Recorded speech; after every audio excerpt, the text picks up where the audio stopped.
Hello everyone, आपका स्वागत है अनजान मैं भी में। तो चलिए शुरू करते हैं। अगर सुबह से शाम तक मुफ्त खाना, साइकिल और बिजली मिलती रहेगी तो लोगों में काम करने की भावना कम हो जाएगी। मुफ्त चीजें बांटने के बजाय रोजगार के अवसर बढ़ाने पर ध्यान देना चाहिए। आखिर भारत के लिए हम कैसी कार्य संस्कृति चाहते हैं? उपभोक्ताओं को बिजली में सब्सिडी देने की बात करने वाली तमिलनाडु सरकार को फटकार लगाते हुए व अन्य राज्यों को सलाह देते हुए सुप्रीम कोर्ट ने यह टिप्पणी की है। कुछ समय पहले संपन्न हुआ बिहार का चुनाव अब पूरी तरह भुला दिया गया है, क्योंकि अन्य राज्यों में चुनाव की तारीखों का जल्द ही ऐलान होने वाला है। बिहार चुनाव के दौरान बजरीय विपक्ष जो शब्द पूरी दुनिया में आलोचना का विषय बना, वह था चुनावी रिश्वत। बिहार सरकार के खजाने के मालिक नीतीश कुमार ने चुनाव के पहले महिलाओं के खाते में 10,000 रुपए डाले। कहा गया कि इस एक कदम से चुनावी लड़ाई बहुत हद तक बिहार के मुख्यमंत्री ने अपने नाम कर ली। लेकिन विपक्ष के जिस खेमे ने मुख्यमंत्री पर चुनावी रिश्वत देने का हल्ला बोला था, उसके खेमे में क्या हुआ? तमिलनाडु के चुनाव की तारीखों का ऐलान अभी होना है। मुख्यमंत्री एम.के. स्टालिन ने चुनावी बढ़त लेते हुए तमिलनाडु की 1.3 करोड़ महिलाओं के खाते में 5,000 रुपए डाल दिए। यह द्रमुक सरकार की जन कल्याणकारी योजना कलाइगनार मगलीर उरेमाई थीतम के तहत है। यह योजना सितंबर 2023 में शुरू हुई थी, जिसमें परिवार की महिला को मुख्यमंत्री की ओर से मासिक 1,000 रुपए की मदद दी जाती है।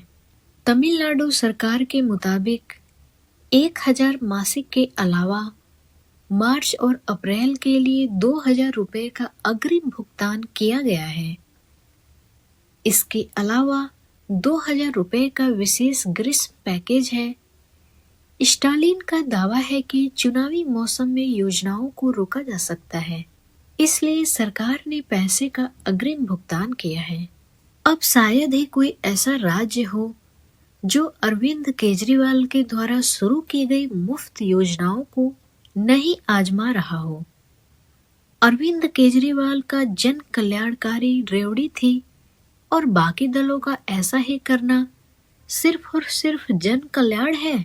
इसके पहले कर्नाटक में भी दिखा था कि चुनावी समय में दी गई 5 गारंटियों को पूरा करने के कारण सरकार को बजट में कई मदों में कटौती करनी पड़ी थी।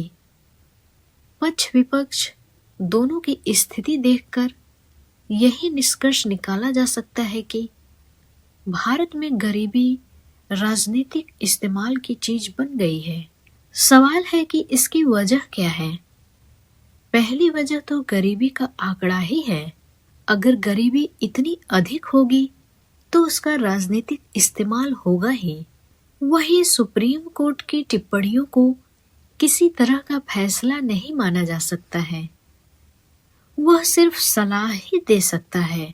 इन पर अमल राजनीतिक दलों को करना है, जो इस ब्रह्मास्त्र को छोड़ने के कतई इच्छुक नहीं है। वैसे सुप्रीम कोर्ट मुफ्त की रेवड़ियों पर ऐसी टिप्पणी पहले भी कर चुका है, लेकिन ये टिप्पणियां किसी फैसले की सूरत नहीं बन पा रही हैं। बिहार में महिलाओं के खाते में पैसे डाल ही दिए गए।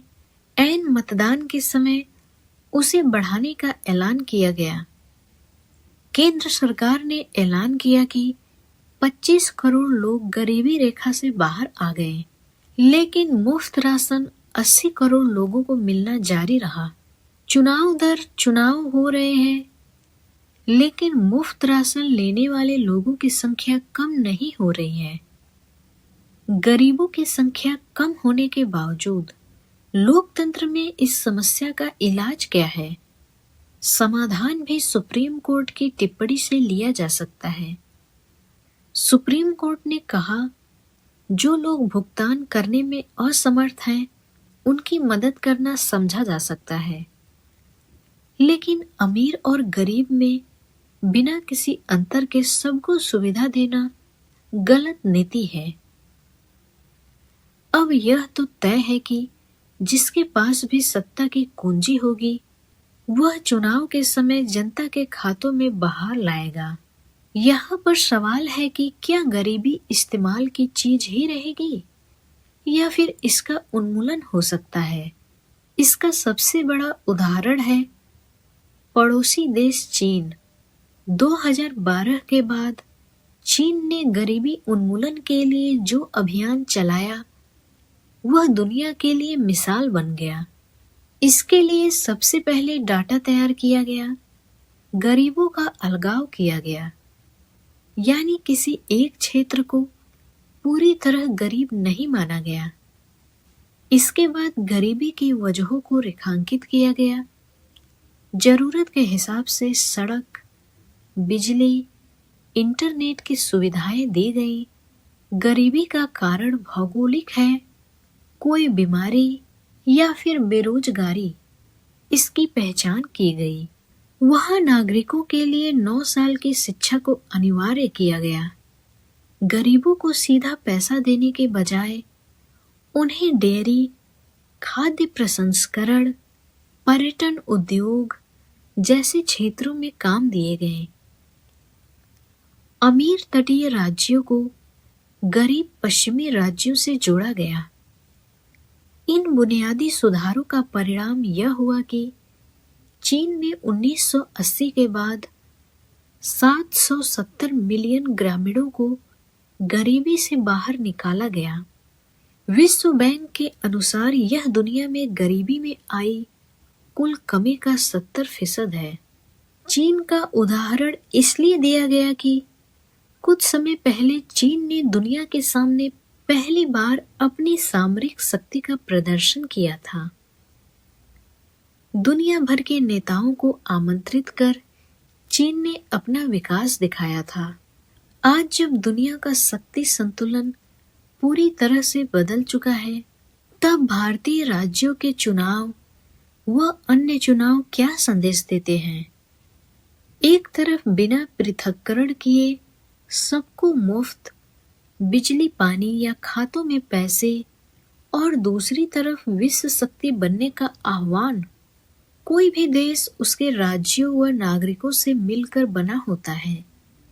चुनाव के मुद्दे ही किसी देश की असली दशा और दिशा बताते हैं। मार्च तक अमेरिका के साथ शुल्क करार पर अंतिम मुहर लग जाएगी। जाहिर सी बात है कि अब जहां एक तरफ कृषि के क्षेत्र में प्रतियोगिता बढ़ जाएगी, वही कमजोर तबके को रोजगार देने वाले बीवीजी रामजी के तहत राज्यों के पास संसाधन और सीमित हो गए हैं। पूरी दुनिया की नजर भारत के बाजार पर है और यहाँ की राजनीति भारत की जनसंख्या को किस ओर ले जा रही है। अभी वह दिन दूर नहीं था जब यहाँ की राजनीति के कारण आम जनता सड़क पर चीनी झालरों और मूर्तियों का बहिष्कार कर रही थी। आज यह हाल है कि एक अति महंगा विश्वविद्यालय अंतरराष्ट्रीय सम्मेलन में चीन के रोबोट को अपना बताकर देश की साख खराब कर देता है। पहले मुख्यमंत्री जनता को मुफ्त तोहफे देते हैं, फिर कर्ज लेकर राज्य का काम चलाते हैं। कर्ज लेकर कितने दिनों तक सत्ता का घी पी सकते हैं। कई राज्यों के चुनाव आने वाले हैं। राजनीतिक दलों से अपील है कि खुद भी काम करिए और जनता को भी काम करने दीजिए। यह देश की जनता को भी तय करना है कि क्या उसका कल्याण सिर्फ कल्याणकारी योजनाओं का लाभार्थी बनने में है। धन्यवाद।